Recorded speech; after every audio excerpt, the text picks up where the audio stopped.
पूरे क्षेत्र में जुआ सट्टा ऐसा चल रहा है कि मानो जैसे यहाँ का बिजनेस है वो। मेरा ये मानना है कि दुर्ग ग्रामीण विधानसभा क्षेत्र की जनता को मालूम है, देख रही है कि यहाँ क्या काम हुआ है। सड़कों का जाल बिछा, रही सवाल सट्टा जुआ की बात, तो समय आने पर उस पर भी मैं चर्चा करूँगा कि सट्टा जुआ कौन खेलता है, क्या करता है, उस पर भी समय आने पे फार्म भरने के बाद चर्चा करूँगा। विधानसभा चुनाव को लेकर के तैयारियां पूरी हो चुकी और नामांकन की प्रक्रिया भी शुरू हो चुकी है। कांग्रेस और भाजपा के प्रत्याशियों ने फॉर्म भी खरीद लिया और अब नामांकन जमा करने की तिथि नज़दीक है। और हमारे साथ ताम्रध्वज साहू जी उन्होंने भी फॉर्म ले लिया है। साहू जी, सबसे पहले नामांकन फॉर्म आपने ले लिया है, अब भरने की प्रक्रिया, तो कब लाव लश्कर के साथ आप लोग जाएंगे?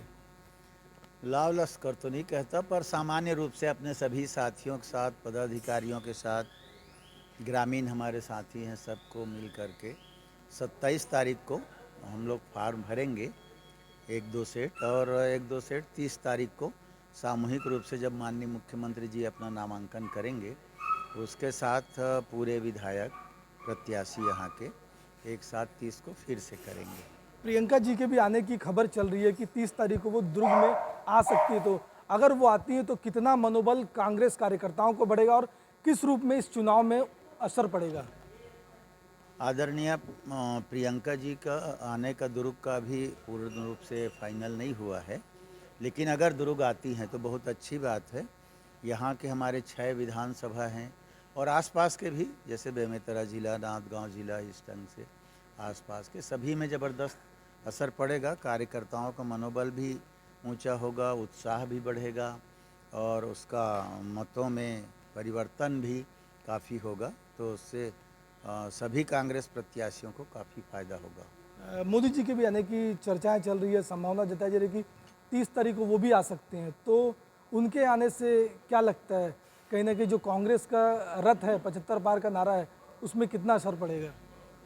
देखिए, वो उनका पता नहीं, माननीय प्रधानमंत्री जी का तय है नहीं है, मुझे मालूम नहीं, और अगर आते हैं तो अच्छी बात है, क्योंकि ये चुनाव है। चुनाव में सभी राजनीतिक दल के स्टार प्रचारक, नेतागण, वरिष्ठ जन आते हैं, पर माननीय नरेंद्र मोदी जी के आने से बीजेपी को कुछ फ़ायदा मिलेगा ऐसा मैं नहीं समझता, क्योंकि लगातार जैसे हमारे लीडर्स भी आए, राष्ट्रीय अध्यक्ष आदरणीय मल्लिकार्जुन खड़गे जी का आना हुआ, आदरणीय राहुल जी का, आदरणीय प्रियंका जी का, वैसे ही उनका भी हुआ, केंद्रीय गृह मंत्री का, प्रधानमंत्री का, और कई केंद्रीय मंत्री तो यहाँ डेरा डाले बैठे हुए हैं, पर उसका कुछ असर अब तक नहीं हो पाया है। उसका कारण है माननीय मुख्यमंत्री भूपेश बघेल जी के नेतृत्व में 5 सालों में जो काम हमारी सरकार ने किया है, उसका ज़बरदस्त असर जनता में, किसानों में, मतदाताओं में है, वो बदलने वाला नहीं है। और उससे भी बड़ी चीज़, और उसमें थोड़ा बहुत कोई परिवर्तन 1-8% होने की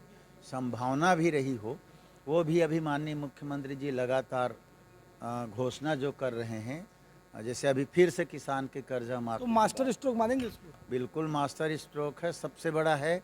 वैसे ही बीजेपी के पास कोई घोषणा पत्र में मुद्दा नहीं था, और इसके बाद तो पूरा तरीके से मुद्दा विहीन हो चुका है भारतीय जनता पार्टी। पांडे जी, प्रेम प्रकाश पांडे जी अक्सर कहते हैं कोई ऐसा सगा नहीं जिसको काका ने ठगा नहीं, तो इस पर किस प्रकार की प्रतिक्रिया रहेगी आपकी? अपने 15 साल के कार्यकाल के विषय में उन लोगों को ज़्यादा याद है, और वही बात वो करते हैं, क्योंकि ठगने का काम डॉक्टर रमन सिंह की सरकार, उनके मंत्री, उनके लोगों ने किया।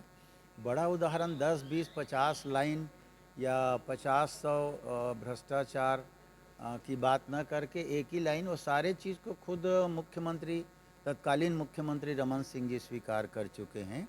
उनने चुनाव के पहले कहा कि 1 साल कमीशन खोरी बंद कर दो तो 30 साल राज करेंगे। जब तत्कालीन मुख्यमंत्री खुद अपने दल के लिए स्वीकार करते हैं कि कमीशन खोरी है, तो इससे बड़ा प्रमाण कोई दूसरा नहीं हो सकता। संभाग की बात करें तो 18 सीट है, तो कितनी सीटें आएंगी? क्योंकि बहुत सारी सीटों में अब नए प्रत्याशी आ चुके हैं। उसमें ज़्यादा उत्साह होता है, और भी नए प्रत्याशी आने से, और पिछले बार 2 सीट अपनी नहीं थी, इस बार पूरा 18 के 18 हमारा होगा। तो क्या लगता है, मतलब जो मतों का प्रतिशत है वो बढ़ेगा कि वो वैसे ही रहेगा? मतों का प्रतिशत भी बढ़े। देखिए, पिछले बार जब चुनाव हुआ तब हम सरकार में नहीं थे, हम कोई काम करके नहीं दिखाए थे मतदाताओं को। सिर्फ हमने वादा किया था कि आपका कर्जा माफ़ करेंगे, आपका धान खरीदेंगे 2500 में, कर्जा माफ़ करेंगे, बिजली बिल हाफ करेंगे, सिंचाई कर माफ़ करेंगे। जो भी वादे हमने किए थे उसको विश्वास किया जनता ने और हमको वोट दे के जिताया 69 सीट।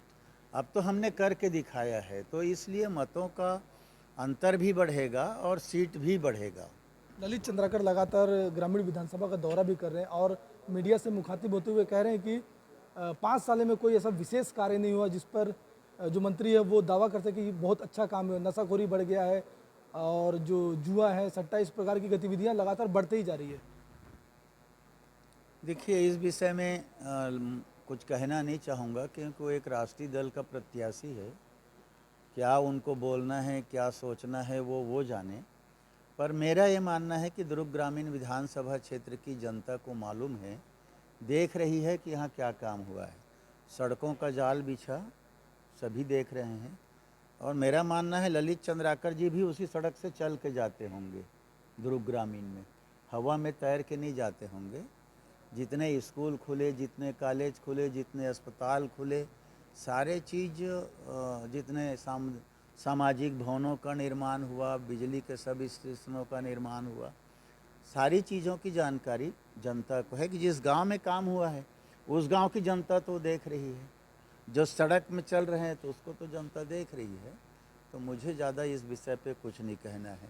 और रही सवाल सट्टा जुआ की बात, तो समय आने पर उस पर भी मैं चर्चा करूंगा कि सट्टा जुआ कौन खेलता है, क्या करता है, उस पर भी समय आने पे फार्म भरने के बाद चर्चा करूंगा। तो कितने मतों से आप विजयी होंगे, क्या लगता है? मुझे लगता है हमारे साथी लोग कहते हैं, क्योंकि हमारे साथियों में जो उत्साह है, उमंग है, जुनून है, और हमारे साथी लोग कहते हैं पिछले बार से डबल वोट से जीतेंगे। काम तो उन्हें करना है, मेरे पास तो एक वोट है, तो मैं अपने बल पे तो कुछ कह नहीं सकता। साथियों के बल पे ये बात कहना चाहता हूँ, उन लोगों ने कहा है कि पिछले बार से डबल वोट से जीतेंगे, और जब वो कह रहे हैं तो उसको सत्य करना भी उनकी जिम्मेदारी है, वो करके दिखाएंगे। तो ये थे दुर्ग ग्रामीण विधानसभा के प्रत्याशी ताम्रध्वज साहू जी। दुर्ग ग्रामीण से मैं प्रदीप विश्वकर्मा। क्या हालत है, कैसे देखते हैं इसको? आप वार्ड में घूम रहे, लगातार दौरा कर रहे थे, तो गृह मंत्री रहते भी ऐसा कौन सा कार्य जो होना था और हो नहीं पाया अभी तक? गृह मंत्री ही बहुत बड़ा बात है। उनका जो पोर्टफोलियो है वो मुख्यमंत्री के बाद सेकंड पोर्टफोलियो है। सेकंड पोर्टफोलियो होने के बाद भी आप देखेंगे दुर्ग ग्रामीण विधानसभा में कानून व्यवस्था चरमरा गई है। पीडब्ल्यू मंत्री होने के बाद भी आप गांव-गांव में जाएंगे, आप गांव के अंदर घुसेंगे, आपको दिखेगा कि रोड ठीक से नहीं बना हुआ है, नाली ठीक से नहीं बना हुआ है, निकासी ठीक से नहीं है, पानी की समस्या है, और सबसे ज़्यादा यहाँ पे नशा का कारोबार फल फूल रहा है और बेधड़क, कानून नाम की कोई चीज़ नहीं है। आप देखेंगे पूरे क्षेत्र में जुआ सट्टा ऐसा चल रहा है कि मानो जैसे यहाँ का बिजनेस है वो, और ये छत्तीसगढ़ की लोग पहचान बना चुके हैं, जिसके कारण आज छत्तीसगढ़ बहुत बदनाम हुआ है। उस बदनाम को हम लोग धो के रहेंगे और फिर से छत्तीसगढ़ को एक सुंदर छत्तीसगढ़, एक बढ़िया छत्तीसगढ़, और दुर्ग ग्रामीण को छत्तीसगढ़ नहीं पूरे देश में उसके नाम को, उसके मानचित्र को हम एक अलग पहचान देने का काम करेंगे।